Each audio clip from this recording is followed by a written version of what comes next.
I would like to begin by acknowledging the traditional custodians of the land on which we gather today and pay my respects to their elders, past and present. I extend that respect to Aboriginal and Torres Strait Islander peoples here today. I also would like to thank all the Phosphor-G volunteers for their contributions to our community. Hello, I am Hannah Dermido. I am a graphics reporter and cartographer for The Washington Post. I see myself as a few things. I am a full-time journalist, a part-time mermaid because I will be where the water is, and a QGIS sorceress in training.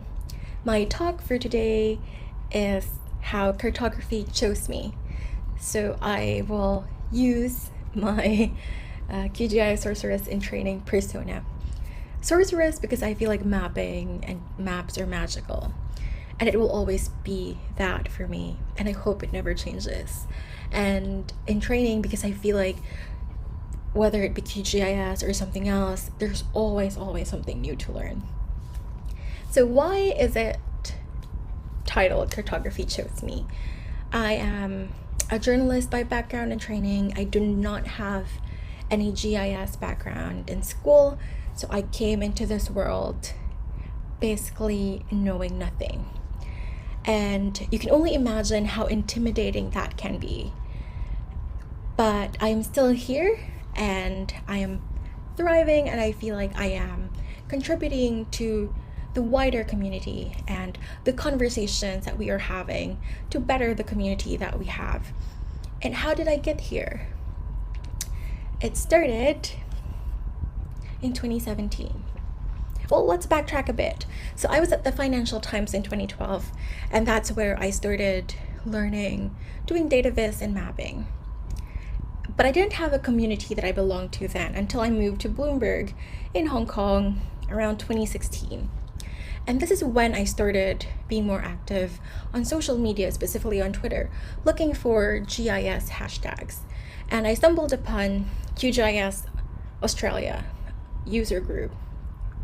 And I think I just raised my hand by tweeting and asking, do you know if there are communities in Hong Kong or somewhere closer to me that I can attend or be part of? And at that point, we were not really sure, but they extended an invitation to me and said they were willing to adopt me, even if I was in Hong Kong, if I wanted to join the community. And for me, that was life-changing. And I decided to hop on a plane and join the meetup in Australia in 2017. And I knew the members just by their Twitter profiles. But when I got there, people were warm, people welcomed me, people talked to me and asked me questions of, what I do, where I come from, what do I like, what do I want to know. And that was a good feeling. It made me feel like I was being welcomed into a community of experts. And honestly, I felt like I was an imposter because I was clueless about mapping and GIS and the Phosphor-G community. Like, I didn't know what it was. I didn't know what it did, what people did. I didn't know about contributors and all these things. So I came in with, the willingness to learn, and people were kind to me. And for me, that made me stay. Like, cartography chose me, but the people, the community made me stay. And then in 2018, I attended the Phosphor-G SOTM in Melbourne, and I shared my story of how I use QGIS, how I got here, how clueless I am in a lot of things, and how I felt like I'm not a cartographer. I was pretending to be a cartographer. And you know what? There was a conversation that stuck with me that I think was with Tim during one of the breaks, and he said, "You are a cartographer, and you should own it." And at that moment, I was like, if this person who's an expert and who's been doing these things for a long time tells me that I am a cartographer, then maybe I am. And that stuck with me, but I didn't really still believe that I was a cartographer, but it started that, little voice in my head saying, hey, you do all these things, maybe you are. So I lived in Hong Kong, but I kept flying to Australia to attend meetups and conferences. And the question is why? And sometimes you forget that the most basic things mean so much to people who are new to a community, or even to people who have been in the community for a long time, and just feels like either they're overlooked, underappreciated, or feel like, they're not good enough. And the reasons why I endured spending money flying from Hong Kong to Australia, being on a plane for 9 hours, uncomfortable 9 hours, just to be part of the community in Oceania, was because people showed me kindness.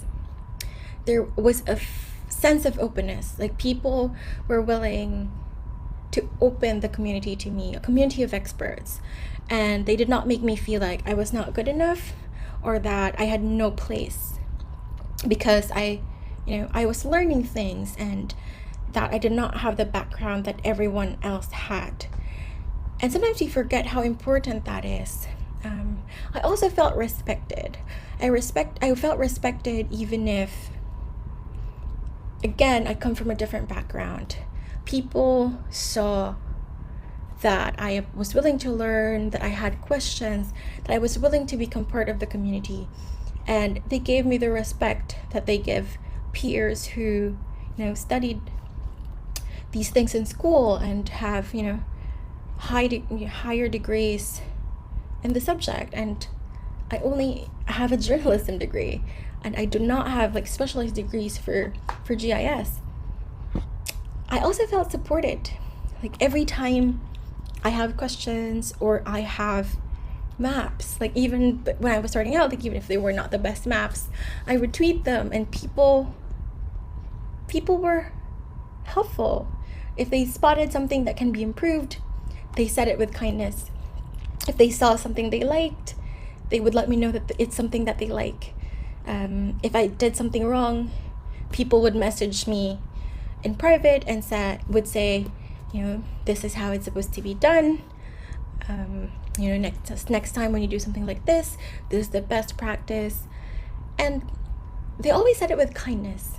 And I know I keep coming back to that, but in the world of, social media, sometimes we forget that, one wrong word or, a tone that can be misread affects a newbie mapper or an aspiring mapper.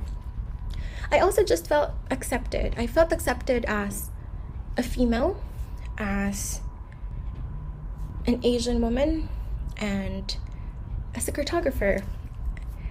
And I think after I left that conference in Melbourne, I would always try it out and say I'm a cartographer. And I wouldn't have really thought of it if people in this community did not support me. So I think I just want to highlight the importance of community and how if we open the community to others, we learn more. I know I do not come from a GIS background or a mapping background, but I believe I do help our community improve and foster, and I can provide a different perspective based on my own experiences, not just at work, but as a Filipino woman and as an Asian, as a journalist. So I hope this is a reminder, or this will serve as a reminder for us who are in the community to please be kind, please be open to people who are willing to learn. Let's show respect, not just to people who's done this for a long time, but also to those who are trying it out. Let's be encouraging. Let's support them. Let's support learning. And let's accept them in our community. And hopefully there will be, a nurturing kind of environment where we help each other out, we take care of each other. And that leads me to my final point that I would love to leave with you to think about and consider. This were taken from a slides presented by David Garcia in the State of the Map 2020 conference. And this is something that the Ministry of Mapping, a collective of Filipino mappers, try to live by. Cartography. It's easy to remember. It's really putting care into cartography. It's a code of kindness. We take care of each other, and we take care of ourselves, and we take care of the community that we serve. Cartography is a belief, a lifestyle that highlights the importance of the map maker over the maps or the mapping tasks. So we take care of each other and we help each other out. It is also a belief that the community being mapped is more important than the map maker, the maps, and the mapping combined. So we respect the relationship of the community with their land. That takes precedence over our own personal interests. Also, it's part of this is that there shouldn't be rock stars in cartography. And by rock stars, I mean people who think that they are better than everyone else and make you feel that they are. In reality, there will always be, a better map maker than you are, a better person than you are in terms of skills and stuff like that. And that's all right. But what's not all right is when we use that status and that skill and that expertise to exclude others or to make ourselves more important than fellow mappers. And being someone who's relatively, I'm new to the community. I've been a few years in. I feel like I am in a very privileged position to actually share with you how kindness and openness and respect helps someone like me, changes my life. So now I have learned more skills as a mapper. I am active in whatever mapping community there is. I actually do humanitarian mapping as well because I feel like this community made me a better person and I want to pay it forward. And honestly, I also gained skills, I gained friends, I gained a community, I gained a family by being here. And that helped me land a dream job at the Washington Post as a cartographer. So imagine how that kind of support that I've been getting from all places has built me up as a person and has helped me in my career and has helped me reach my dreams. So the next time we deal with someone who's asking questions, a newbie in the community, please remember, cartography, kindness, you will change someone's life. Maraming salamat po. Thank you. And I am Hannah Dormido.